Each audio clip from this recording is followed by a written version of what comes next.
All right, everybody, welcome in. Thank you for joining. I am WCA3 Chief Meteorologist Kevin Lighty coming to you here from the Weather Center tonight as we are here to talk about the severe weather potential that could be heading in our direction as we head into tomorrow night. So I'm going to give it a few here as people start to kind of stream in here and join us, and just want to double check that everybody can hear okay, and the audio is coming through and all that. We always kind of like to do a little check. On the chat here, I will be monitoring and kind of watching some of the chat messages coming in, answering some of your questions throughout the course of our live stream as we talk about this severe weather for tomorrow night. And it's going to be around this time, about 24 hours from right now is when that potential severe weather could hit. So we are going to kind of break down for you what you can expect here over the course of the afternoon and evening tomorrow, because there's a lot to get through. I got a lot we want to kind of dive into, because this is a multifaceted event here. And even before the storms get here, we may have some issues. And just briefly, while we're kind of waiting for people to come in, I just want to mention this just real quick. Kind of a cool thing tonight with the total lunar eclipse that's going to be happening. You can watch that.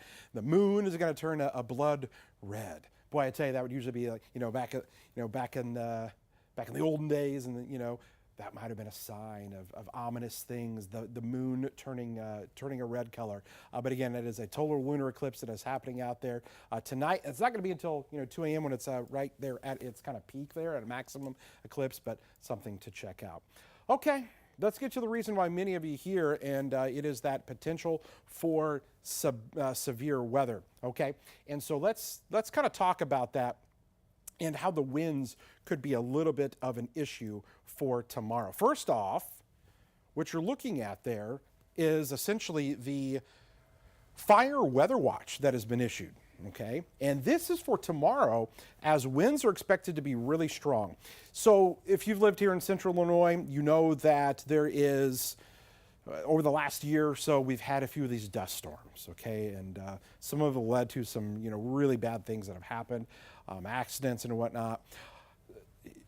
Just be aware tomorrow. I know a lot of us know that this severe weather is not coming until tomorrow night, but at 3 o'clock tomorrow afternoon, we may have some winds gusting to 50 and 55 miles an hour. So that is a concern, even before the storms get here. So I anticipate, potentially red flag warnings. I know a lot of counties have initiated burn bans that have gone into effect for tomorrow. So the wind, look at this. This is 8 a.m., okay? And I'll take this full so you can see a little bit better. 8 a.m., 39 mile an hour wind gust in Jacksonville. 8 o'clock tomorrow morning. So the winds are already an issue early on, okay? But look what happens. Here we go. 2 o'clock in the afternoon. Everybody's starting to get the winds here. 4 o'clock, 40 mile an hour winds. It's not storming yet at 4 o'clock tomorrow. But boy, are we just pulling in that warmth, that Gulf moisture from the south, and then creating these gusty winds across the area that could lead to any fires getting out of control. Look what happens at around, according to this model, 7 p.m. Jacksonville and Springfield have almost severe thunderstorm warning criteria winds, 55, 56 miles an hour. That is not a good thing, okay? Remember, 58 miles an hour is when they issue severe thunderstorm warnings. It's not storming at this time at 7 o'clock tomorrow. Okay, so that in conjunction with eventually that line of storms coming through, we've got the fire danger tomorrow, we've got the potential for, again, blowing dust tomorrow, so keep that in mind. All right, let's switch over here. We'll talk about the wind advisory just real quick. There's your wind advisory, even a high wind watch that we are going to be monitoring as well. Let's take a look at this. We have a moderate risk for severe weather. Moderate risk, this area here. We were actually looking back, Seth was actually kind of diving back into what are known as the SPC outlook, so the Storm Prediction Center outlook, and it's been like 7-8 years since we've had a day 2 moderate, kind of encompassing most of the area. So what I mean by day 2 is, so the Storm Prediction Center puts out day 1, which would be today, day 2, which is tomorrow, and they put these outlooks out. And so it's been a while since we've had that outlook come out for the day 2 in our area, which is usually a sign, hey, this is a pretty serious event that could occur. While I have many of you here, I just want to mention something real quick, because Some of you are on here. I want to talk about our service that we did begin called Weather Call. And so you see that right there, the QR code. If you can scan that, or go to our website at wsa.com and go under the weather section and Weather Call. I'm literally going to call you tomorrow night. I know there's going to be phone calls that are going to go out tomorrow when warnings get issued. Here's the thing, I get it. It's not for everybody. Not everybody is going to need that, okay? But people that live out in rural areas that don't have internet, that are not around, outdoor warning sirens, that don't have all of the technology and whatnot, maybe they don't have a smartphone. Maybe they've got a home phone. Maybe you've got a home phone, the home line. That's right, landlines are still a thing. This is for you. So people get warnings in different ways. Some get them off the weather radios, and some get them, watching us. Some get them right here where we do the social stuff with you. But at 2 o'clock in the morning, maybe you're not, you're not exactly a light sleeper. You sleep pretty hard, and you don't get woken up by much. But maybe a phone call would do that. So you can go there. If you scan the QR code, it takes you to the site where you can sign up to not just get phone calls, but you can get text messages, emails, and whatnot.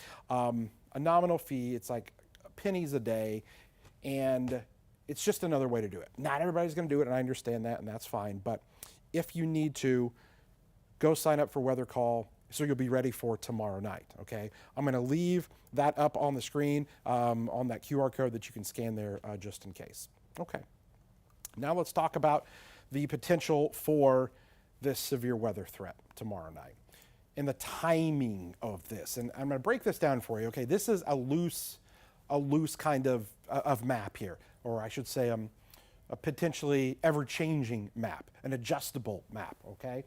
Right now, the way the models look, we think that these storms kind of enter into western Illinois, 7, 8 o'clock, okay?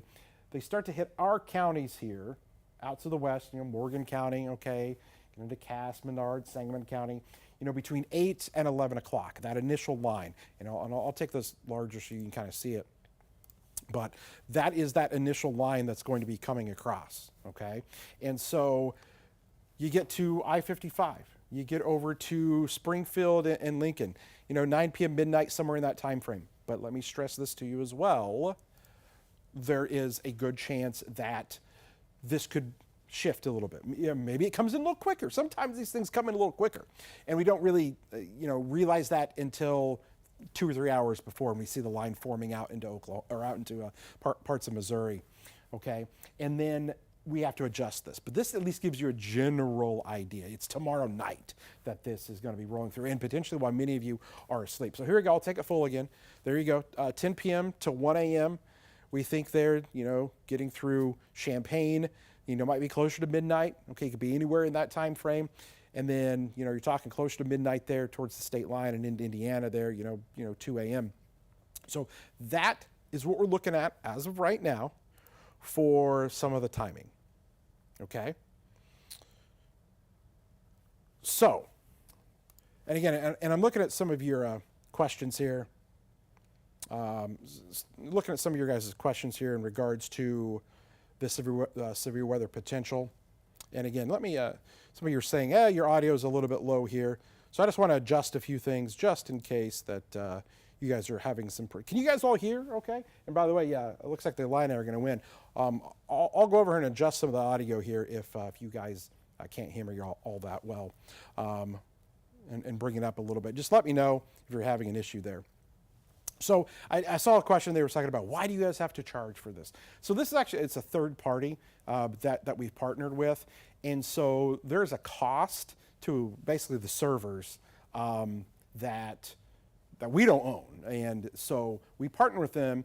And so they have to have a cost to maintain those servers. And like I said, when thousands of calls go out at one time, they have to have that kind of capacity for that to happen. So listen, I would love to make it free. Again, it's a third party we partner with, but they do a great service. And again, it's not for everybody, but for pennies a day, a couple of Starbucks coffees over the course of a year, I mean, you get a whole year subscription of that where we call you. And so that's why. Okay, so I've got people in here saying, So some people say, no, I can't hear you. Some people are saying, yep, sounding good. So, yeah, so I think we'll just continue along here. Okay. Maybe, you want me to turn it up just a little bit? I'll turn it up just a little bit. All right, hang on here, guys. Do this for you. I want you guys to be able to hear everything. According to what my stuff's looking at over here, it seems like you should be able to hear pretty good. Just crank things up there. All right, now let's get into what I think is going to be the biggest issue tomorrow, and those are your straight line winds here. These are going to be your winds of 70 to 75 miles an hour, okay? So this line of storms, now some people are asking, is this going to be a derecho? There's a specific definition of a derecho. It's got to, traverse across hundreds and hundreds of miles and have wind damage and wind gusts the entire way. Here's what I can tell you. Regardless of whether this gets labeled a derecho or not, let's say, and I can't remember the specifics, I can't remember if it's like 300 miles or something that has to like move across for it to be considered that. Well, let's just say that it only goes 290 miles across, and it's not labeled a derecho. By the definition, yeah, it may not be, but it's going to be doing just as much damage as one would. So it's kind of semantics, at this point. Like, does it really matter if it's called that? It's going to be a strong wind event, and this thing is going to be ripping across and have potential for 70 to 75 miles an hour. Could there be an 80-mile-an-hour wind gust? It's not out of the question. That's definitely a possibility, okay? So keep that in mind for tomorrow night as this thing comes in. So this is a look at one of the models. I'll try to show you guys a couple different things here. But so we have basically an in-house model. We call it in-house, it's called the Graph with our partner weather vendor that we use, that they've developed. And so this gives you kind of that general idea again. Here we go, 7 p.m. Mississippi River, St. Louis down here, okay? Coming across near Quincy. I think that this line here, ripping across, so at this point, if this line is here, they've already got warnings issued. Tomorrow's going to be a thing where the National Weather Service is issuing warnings like way out in advance of the storms because they're going to be moving 60 plus miles an hour. 70 miles an hour potentially. I mean, this line could really be kicking across. So you may see like a warning, like all the way out here, because they're going to issue probably a potentially kind of a long, a very large polygon, and that will include areas here potentially way out further from the line than what you would typically see because of how fast the storms could be moving. Okay. All right. So let's watch it. So there's the winds kind of coming into our western counties. Now again, this model can always be off, an hour or two, but it gives you that general idea. So let's just say that it is actually entering into our western counties at 8 o'clock tomorrow. Let's say 8 p.m. So there it is. All along this entire line, there's a wind potential, but there may be what we call these little kinks where you can have a little spin up, where sometimes there may be some leading supercells out of the line. If that occurs, there's your tornado threat, or a higher tornado threat, because they're going to be individual little cells that develop, okay? And they're discrete.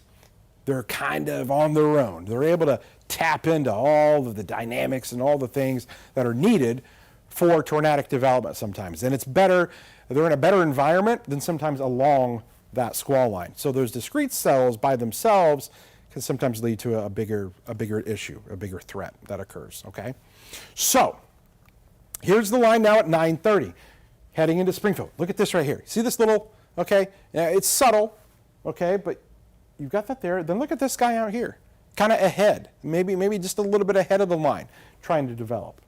If we get those little guys, and then there's going to be that concern for individual supercells and maybe some tornadoes. Eventually this thing all maybe kind of congeals into one big line, but we're also going to be watching some of the stuff coming out from the south and these little individual cells that could be out there.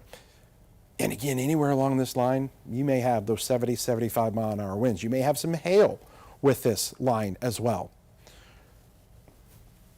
Speaking of hail, how big of hail are we talking? Well, listen, there'll be some pretty decent updrafts with our storms here. This orange color, I've got you at golf balls. $50 here, and then, maybe still quarter size east of I-57 here. I'll make this full so you can see it a little bit better. So there is the potential for the golf ball size hail. I mean, that is definitely a possibility, okay? So be on the lookout for that. That could do some damage. But again, the biggest threat is definitely not the hail. It is absolutely 1,000,000% going to be the wind. And some of you are saying, okay, are we going to get 75, we're going to get 80-mile-an-hour winds? It is definitely possible as this rolls through the area. That would lead to widespread damage, widespread, because all along that line. And listen, tornadoes absolutely, they are devastating. They can do a lot of damage. But sometimes on these higher wind events, and just take, for example, some of the events we've had in the past, instead of having maybe a town or two get hit by a tornado, you could have an entire line of towns, across the area have wind damage, wind damage, wind damage, wind damage. Sometimes when you're at this higher end threshold, okay, it can almost be worse than a tornado. And keep this in mind too, 65 miles an hour is an EF0 tornado. So while again, the damage pattern is different from a tornado than straight line winds, I mean, you can get damage from either one of those, and there's gonna be that definite possibility with this. Definitely power outages, a possibility here for tomorrow night. So just kind of be aware of that it could lead to having an outage in your area. It's definitely not out of the question for that to occur. And bear with me here for a second. I'm going to load up. So we've kind of gone through some of these graphics here. I'm going to load up a couple other things that I want to kind of share and show you guys about some safety tips, about kind of some things to do for tomorrow, where to go and whatnot. Because it's been a while. For some of you, it's been a while.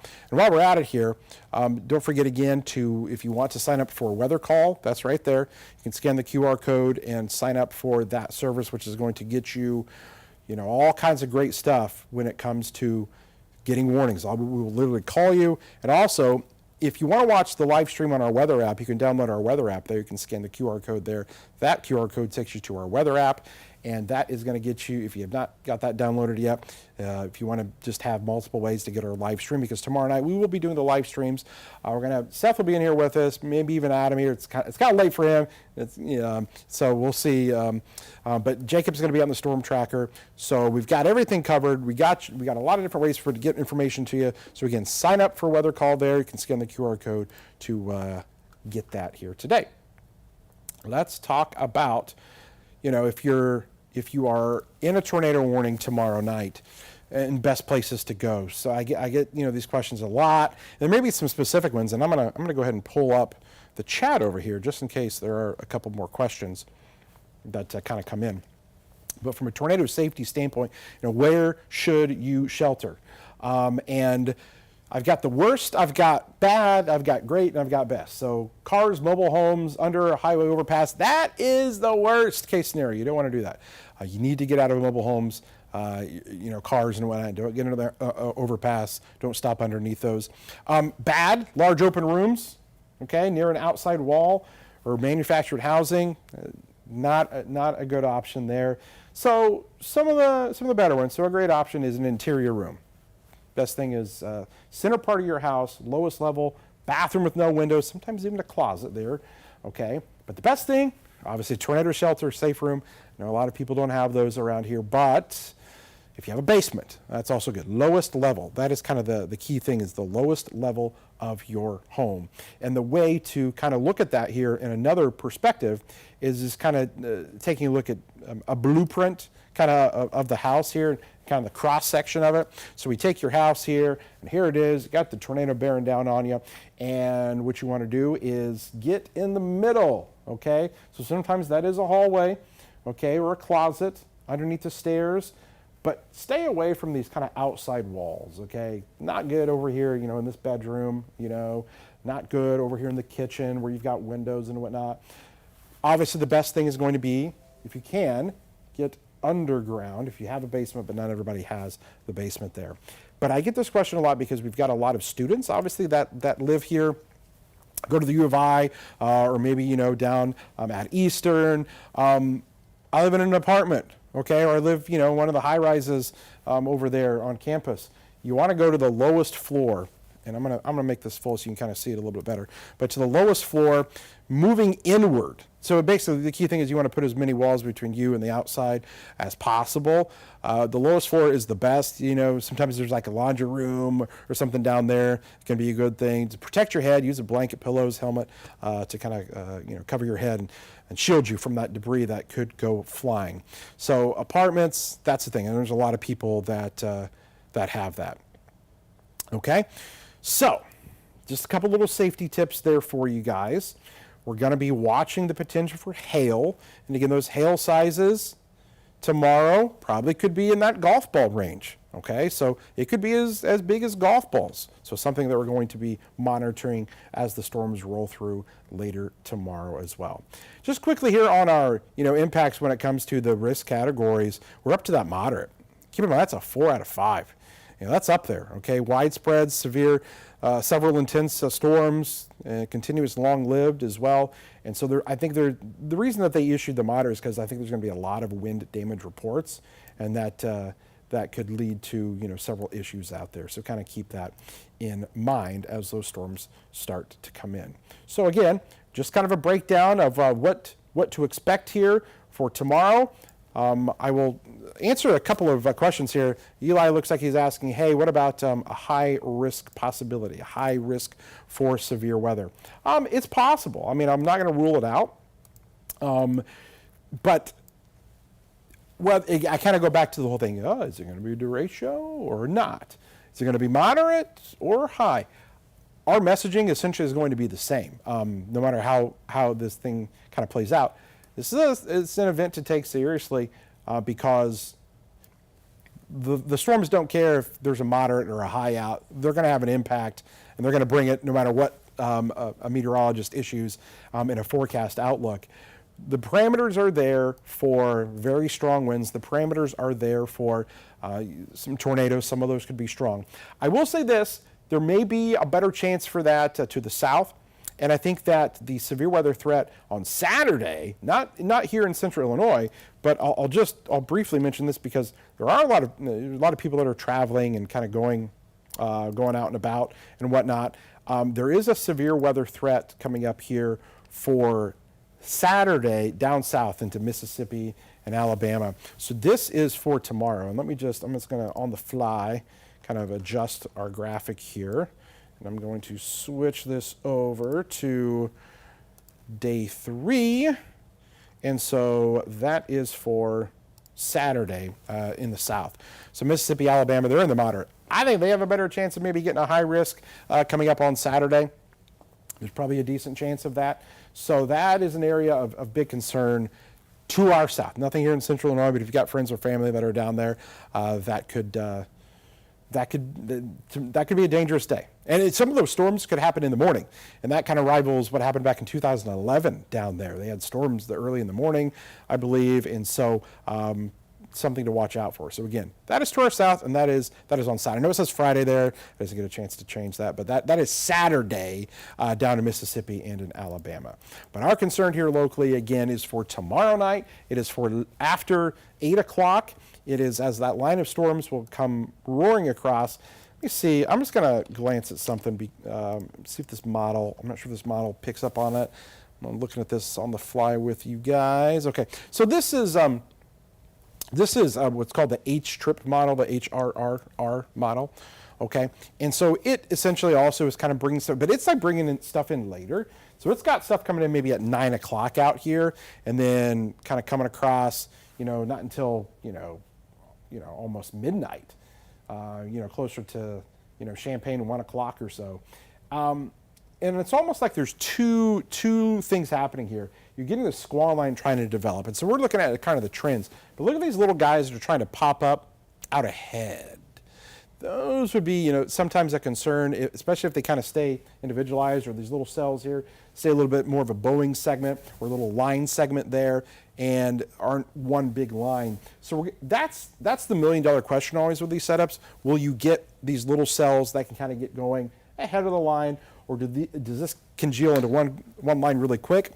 And according to some of the models here, it does congeal into a pretty good line there, but I think even within that line, there are some potential for those little spin-up tornadoes, for the potential of having those little, we call them QLCS, quasi-linear convective system. So basically you get tornadoes embedded in that line, okay? And sometimes these may not be the classic ones where you're gonna be able to see them. Sometimes they can be embedded in rain, and so that's something difficult there to consider as well. So that's kind of what we're looking at here in terms of tomorrow night's severe weather. We've got a couple of minutes here as people are coming in. If you want to throw in a chat, what are you doing there, Brandon? What are you doing? Just getting ready for the night. Getting ready for that. So Brandon's over here with us. Here, pop over here on this side. Okay. We got some questions? Well, we got a few questions here. So Brandon, are you working tomorrow night? Yes. He's in here tomorrow night. So you may be covering some severe weather here. We had some people talking about Taylorville over here. Oh, yeah. Taylorville got hit by an neck of the EF3 woods. when it was a level 3 out of 5. So we're at a level 4 out of 5 for tornadoes for Talking about tomorrow. 2018? 2018, yeah. So, so they were only at a level 3 out of 5. So that's, the levels don't really matter. I mean, they do, but when it all comes down to it, it's all relative. Storm's going to storm. Right. No matter whether there's a enhanced risk or a slight risk or a moderate risk. It's just that we think there are going to be more severe weather reports coming up here tomorrow. Where can those without cable find coverage during this event? That's a great question for Brandon Morano because you don't have cable. I don't have cable. So where can you get? So I stream us on Paramount Plus, Okay. and then we do have, and can we make the announcement yet? No, I wouldn't do that yet. No, I not wouldn't do yet. that yet. Not yet. Something else is going to really help yeah. help you out on that coming soon, but we don't have that yet. Not yet. But if you don't have that, there are many other different Oh, yeah, ways. your phone. I mean, the weather app. You can go on our Facebook. You're streaming on multiple platforms right now, so all of those are good ways to get us. So Facebook and Twitter, Instagram, Yeah. YouTube, We're all of it. We're pushing all of them, and all of our meteorologist pages will have that on there. The news page has it. So we're gonna have that. Becky goes, spill it. Spill it. No, we can't. I'm Not yet. sorry, not yet. We're working on it. It'll be something I think you guys are gonna like, especially for those of you that don't have cable or don't want to pay for it. I'm just gonna put that. It'll be a good resource for you coming up that you guys are going to enjoy. Tiffany, I'm in Taylorville. If you have a basement, is it safe to take cover down there against a basement wall? That's currently where I go. About Yeah. the best place you can go, right? Yeah, basement. You definitely want to go down to the basement, lowest level. If you can get below ground. So I know that some basements have windows. There are some basements that have walkout basements where you walk out and you can go outside, Right. and there's there's patio door there. And that's a little questionable. Yeah, not the walkouts. Yeah, so you but want if it you to have be the one fully enclosed. underground, that's definitely good. We'll be streaming on the social medias during the coverage. If you're live on, when we're on TV, if I'm on TV, we're streaming right here where you're watching us right now. Okay, that's 100% happening, and you can get us in multiple other areas as well. So we're always going to be streaming on here. So we provide the TV thing, but we have so many ways now that you can get us. What are the chances of stronger tornadoes near Champaign County? Gabby, that's tough. Yeah, bud. Hey, man, thank you. Yep. Appreciate it. There's Brandon. He got to do his news thing. There you go. There goes Brandon. Thank you, bud.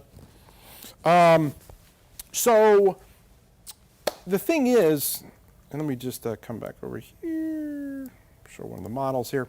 So the thing is, we're going to be streaming stronger tornadoes. I mean, it's possible. I mean, the better, I think, dynamics to get a strong tornado is probably more to our south, probably more down towards far southern Illinois, the Boot Heel of Missouri. Down there, I think maybe some of the better moisture. They're going to have better moisture, better dew points down there. So dew points basically measure the amount of moisture that we've got there. And so this graphic kind of is a good illustration of it. So it's dry when it's in the 40s, okay? We like to have mid-50s. I don't say we like to have it, but thunderstorms and severe weather like to have at least mid-50 dew points to get severe weather. So right now things are super dry. Okay, dew points in the 30s and maybe in the 40s here. But there's going to be a surge of moisture that starts coming in from the south. And so the question is tomorrow, when we look at the dew point, how high does it get? The more moisture there is, okay, you get those higher dew points. Boy, those storms love to feed off of that. They just eat it up. They love the moisture, and so they take that, put that in, and it's one of the ingredients you need for severe weather. And so as these numbers go up here, you increase that severe weather. So watching your dew point tomorrow, let's say if your dew point gets to 60, boy, tomorrow could be rough out there. But we're thinking maybe the middle 50s this far north. But we think further south, those dew points are going to get into the 60s, and so that could be a bit of an issue out there. Let's see here. Glad to have a place to get local coverage during the event. Yep, Bryce, we got you here. We got you covered. Anything we can do to the house to help prepare for a storm? I mean, here's the thing. I mean, not a lot probably, right now, other than just preparing. Have the things you need to have. Have a bike helmet. And I know a lot of people don't think about that, but have a helmet put on your head there to protect you. Have your shoes. There's something you don't think about is having your shoes put on, because let's say you had damage that comes through. You want to be walking on 2x4s with nails and splintered wood and whatnot. Having that, having your cell phone, your charger, your wallet just nearby you, just kind of being prepared to know what you're going to do. I got time for a couple more questions because coming up here, the Illini just won, and they're going to be doing their post game and whatnot. So I got to get to sports. They're going to be doing their live stream, but I wanted to answer a couple more questions before we get off here. Yeah, Georgetown, probably, after 11 o'clock, severe weather. And again, if your power goes out, we're streaming on the WCIA3 weather app and on all of the streams as well. So keep that in mind. Okay, very good. Will anyone on the team be out chasing tomorrow? Yep, it looks like Jacob probably is going to be out chasing tomorrow, but that's going to be a tough ask because those storms are going to be moving really fast. And Champaign going to have any tornadoes tomorrow night? It's impossible to say exactly. I mean, it's possible. The tornadic threat is going to be there. It can happen. So there we go. Okay, guys, I got to hop off here. Sports has got to do their live stream for the Illini postgame press conference where Coach Brett Underwood is going to be speaking. Here we go. Quick recap. Tomorrow night after 8 o'clock, severe line of storms moving through. We'll be on all these social media platforms again, getting you the information that you need in terms of the severe line moving through. Updates tomorrow morning with Adam. I think Jacob's going to hop in on the noon tomorrow. I'll be back in here tomorrow afternoon and evening. We'll rock and roll with you all night. You can trust us. You can be here with us. And again, don't forget to go and get Weather Call. It's right there. Sign up today. Go to WCA.com. You can go on the Weather Call webpage, sign up or scan the QR code to get all that information. Okay, guys, thank you. Quickly here, crawl space, not usually safe because that home can shift off the foundation, land on top of you. Crawl space, probably not the best idea there. Okay, guys? Be careful of the winds tomorrow. Be careful of the fire dangers out there. Stay safe. Stay with us. Don't be scared. Be prepared. Let's say it again. Don't be scared. Be prepared. That's what we're doing here for you tonight. What we're going to do for you tomorrow, we will guide you through the storm. We'll tell you everything you need to know. Count on us. We're glad you guys came here with us. We're glad you guys roll with us. And we will catch you tomorrow for much more, or tune in tonight. Seth is going to be on at 9 and 10 o'clock. I'm WCIA3 Chief Meteorologist Kevin Lighty. Thank you for joining me on this digital, online, live stream on all of our platforms. This is where you can find us again tomorrow. Hope you all have a safe rest of your night and tomorrow, and we will talk to you then. Have a good night, everybody.